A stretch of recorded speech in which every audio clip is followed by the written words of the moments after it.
Doctor గారు, కొందరిలో వీర్యం తక్కువ పడుతుంది ఎందుకని? వీర్యం తక్కువ పడితే మాత్రం కొంత సాటిస్ఫాక్షన్ తక్కువ ఉంటుందండి. ఒకసారి ఎక్కువ మామూలుగా వీర్యం క్వాంటిటీ ఎంత ఉంటుంది? 3 to 5 ml. 3 ml పడ్డా 5 ml పడ్డా పర్వాలా. కొంతమంది ఓన్లీ 1/2 cc 1 cc పడుతుందండి. పడితే చుక్కలు కడితే ఏదో అనిపిస్తుంది, కానీ ఆ సాటిస్ఫాక్షన్ ఉండదు. ఇలాంటి వాళ్ళు ఏంటంటే, నాకు వీర్యం చాలా తక్కువ పడుతుందండి, ఇట్ అయిపోతుందండి, పూర్వకాలం చాలా బాగా పడేదండి, ఇప్పుడు తక్కువ పడుతుందండి అంటుంటారు. వీర్యం తక్కువ పడుతుందండి. ఎలాంటి పెంచడం, వీర్యరాశిని పెంచడం ఎలాగండి? దీనికి కారణం ఏంటి? ఒకటంటే సెక్స్ రోజుకి 2 సార్లు 3 సార్లు 4 సార్లు పడుకుని ఉంటారు. ఇలాంటి వాళ్ళు మాత్రం మొదటిసారి బాగానే పడుతుంది, కానీ తర్వాత క్వాంటిటీ తగ్గిపోతుంది. అది మాకు గుర్తుంది. ఎందుకంటే తయారైతే కొద్దిగానే ఉంటుంది, ఒక్కసారి అయితే ఫుల్ బాగానే పడిపోతుంది. నెక్స్ట్ నుంచి ఎక్కడ ఉంటుంది?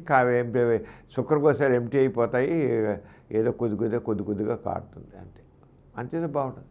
అది ఎక్కువసార్లు సెక్స్లో పాల్గొనడం ఒక కారణం. ఇంకోటి అంటే వయసు, ఒక 18 ఏళ్ళు 20 ఏళ్ళు 25 ఏళ్ళ వయసులో ఉన్నట్లుగా ఒక 35 ఏళ్ళు 40 ఏళ్ళు వచ్చాక అంత వీర్యం ఎక్కడి నుంచి వస్తుంది? రాదు. వయసు పెరగడం వల్ల సరిపోతుంది. కొంతమందికి ప్రోస్టేట్ గ్లాండ్ పనిచేయడం తగ్గిపోతుంది.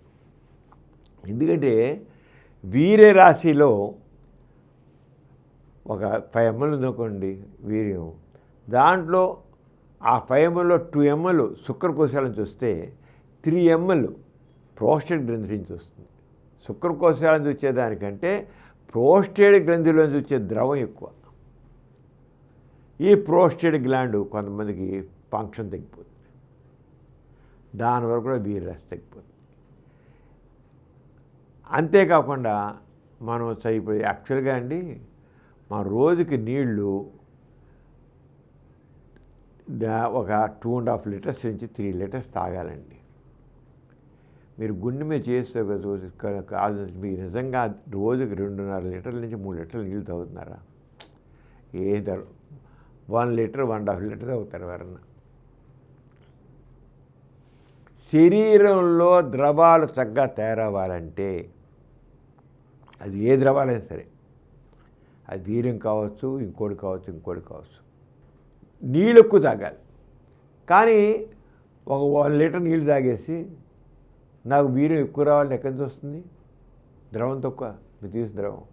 అంచేత వీర్యం తక్కువ పడేవాళ్ళు మాత్రం తాము ఎన్ని నీళ్లు తాగుతున్నామని గుర్తించండి. లెక్క ప్రకారం అయితే కనీసం రోజుకి 8 నుంచి 10 గ్లాసులు మంచినీళ్ళు తాగాలండి. లెక్కట్టుకోండి మీరు. రోజుకి 8 నుంచి 10 గ్లాసులు నీళ్ళు తాగాలి. అలా అయితేనే మీరు కనీసం మామూలుగా మనం తాగే మంచినీళ్ళ గ్లాసు వస్తారా? మంచినీళ్ళ గ్లాసు అది 3 గ్లాసులు నీళ్ళు అయితే 1 లీటర్ కింద లెక్క అవుతుంది, సరిపోతుంది. దాదాపు లీటర్ సరిపోతుంది. 3 గ్లాసుల నీళ్ళు 1 లీటర్ కింద వస్తుంది. అలాగా 6 గ్లాసులు అయ్యానుకోండి 2 లీటర్లు. 9 గ్లాసులు అనుకోండి, 9-10 గ్లాసులు అనుకున్నాం, తీసుకుంటే 3 లీటర్లు అవుతుంది. అంచేత మీరు లెక్క కట్టుకుని రోజుకి 10 గ్లాసులు నీళ్ళు, 8 నుంచి 10 గ్లాసులు నీళ్ళు తాగండి. తప్పకుండా వీర్యం ఎక్కువ కారుతుంది. మనకి ఆ వీర్యం తయారవ్వాలంటే ద్రవం కావాలి. ఎక్కడ చూస్తుంది? నీళ్ళు తాగపోతే. అంచేత మంచినీళ్ళు ఎక్కువ తాగండి. అలా కొంతమందికి టెస్టోస్టిరోన్ హార్మోన్ తక్కువగా ఉత్పత్తి అవుతుంది.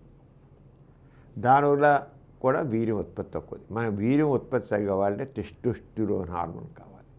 అంతే ఎవరైతే వీర్యం తక్కువ ఉత్పత్తి అవుతుందో వాళ్ళకి టెస్టోస్టిరోన్ హార్మోన్ ఉత్పత్తి ఎంత ఉంది అనేది పరిశీలించుకోండి.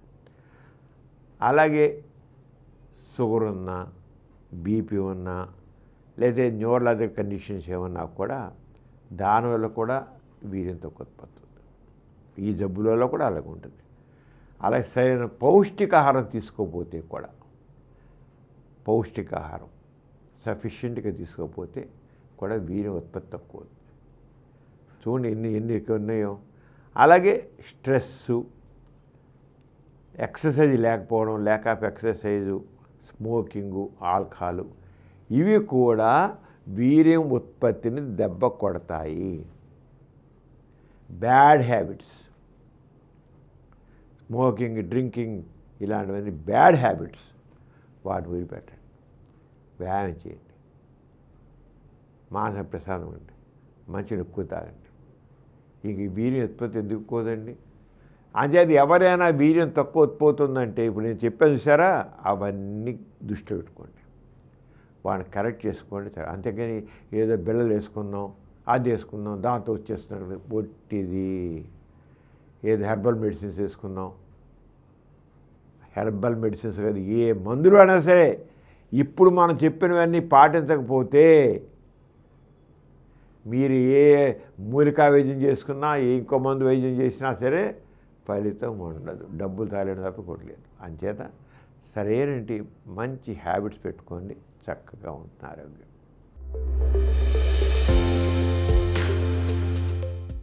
ఈ కార్యక్రమం మీకు ఎంతో నచ్చింది కదా. ఇటువంటి మరిన్ని వీడియోల కోసం అనతి కాలంలోనే 20 కోట్లకు పైగా వ్యూస్ సాధించిన సమరం ఛానల్ సమర్పించు డాక్టర్ సమరం ఛానల్కు సబ్స్క్రైబ్ చేయండి, లైక్ చేయండి, మీ ఫ్రెండ్స్కి షేర్ చేయండి. అలాగే ప్రక్కనున్న గంట సింబల్ని ప్రెస్ చేయడం మర్చిపోకండి.